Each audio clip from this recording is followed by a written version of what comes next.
सन 1828 की एक ठंडी सुबह थी। वाराणसी के 80 घाट के पास मरोपंत ताबे के घर में एक नन्ही बच्ची ने जन्म लिया। नाम रखा गया मणिकर्णिका, जिसे प्यार से सब मन्नू बुलाते थे। किसी ने सोचा भी नहीं था कि यह छोटी सी बच्ची आगे चलकर अंग्रेजी हुकूमत की नींदें उड़ा देगी और इतिहास में रानी लक्ष्मीबाई के नाम से अमर हो जाएगी। मन्नू बचपन से ही अलग थी। जहां दूसरी लड़कियां गुड़िया खेल में मशगूल रहती, वहीं वह घुड़सवारी, तलवारबाजी और धनुर्विद्या सीखने में अधिक रुचि लेती। उसका स्वभाव निडर था। कूदना, दौड़ना, पेड़ों पर चढ़ना, ये सब उनके रोजमर्रा के खेल थे। पिता मोरोपंत पेशवा के दरबार में काम करते थे, इसीलिए बचपन से ही मन्नू ने मराठा स्वैर और स्वतंत्रता की भावनाओं को करीब से महसूस किया। माँ की जल्दी मृत्यु ने उन्हें और भी मजबूत बना दिया। मन्नू ने आंसू बहाने के बजाय खुद को आत्मनिर्भर बनाया और पिता के छत्र छाया में साहस की कला सीखी। कुछ वर्षों बाद मन्नू का विवाह झांसी के राजा गंगाधर राव से हुआ। विवाह के बाद उनका नाम पड़ा लक्ष्मीबाई। महल में कदम रखते ही उन्होंने झांसी को अपना घर समझा। वे केवल रानी ही नहीं, जन जन की संरक्षक बन गई। वे आम लोगों की समस्याओं को सुनती, उनके दुख दर्द बांटती और राज्य के विकास के लिए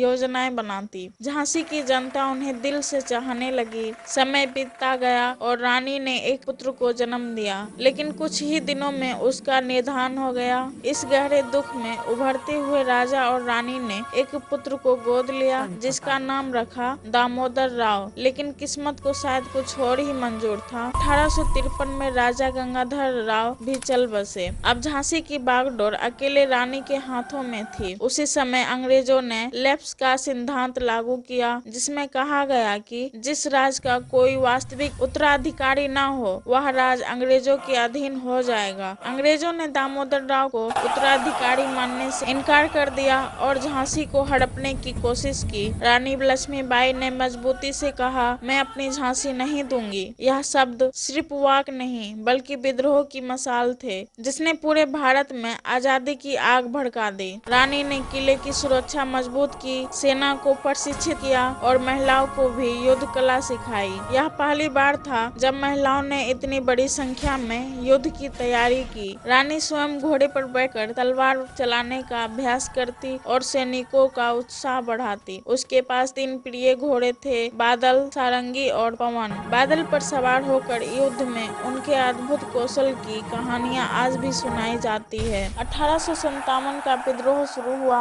और अंग्रेजों के खिलाफ संघर्ष तेज हो गया। झांसी भी इस ज्वाला से अछूती न रही। अंग्रेजी सेना ने झांसी को घेर लिया। तोपों की गर्जना, तलवारों की चमक और रणभूमि की चीखों के बीच रानी लक्ष्मीबाई अपनी प्रजा और पुत्र के लिए दीवार बनकर खड़ी रही। किले की दीवारों पर खड़ी होकर वे सैनिकों का हौसला बढ़ाती, जो जन्मा है वह मरेगा भी, मगर देश के लिए मरना ही सच्चा जीवन है। युद्ध कई दिनों तक चला। अब किले की दीवारें टूटने लगी। तब रानी ने दामोदर राव को अपनी पीठ पर बांध लिया और बादल नामक घोड़े पर सवार होकर किले से बाहर निकल गई। यह दृश्य इतिहास का अविस्मरणीय क्षण बन गया। एक माँ, एक रानी, एक योद्धा, तीनों रूप एक साथ। झांसी छोड़ने के बाद रानी ग्वालियर पहुंची और तत्या टोपे के साथ मिलकर अंग्रेजों के खिलाफ नई रणनीति बनाई। वे जानती थी कि एक आखिरी लड़ाई हो सकती है, लेकिन पीछे हटना उनके स्वभाव में नहीं था। 18 जून 1858 को ग्वालियर के पास कोटा की सराय में भयंकर युद्ध हुआ। रानी घोड़े पर सवार होकर तलवार चलाती आगे बढ़ रही थी। अंग्रेजी सेना हैरान थी कि एक स्त्री इतनी वीरता से उनका सामना कैसे कर सकती है। युद्ध के दौरान रानी गंभीर रूप से घायल हुई, लेकिन गिरने से पहले उन्होंने कहा,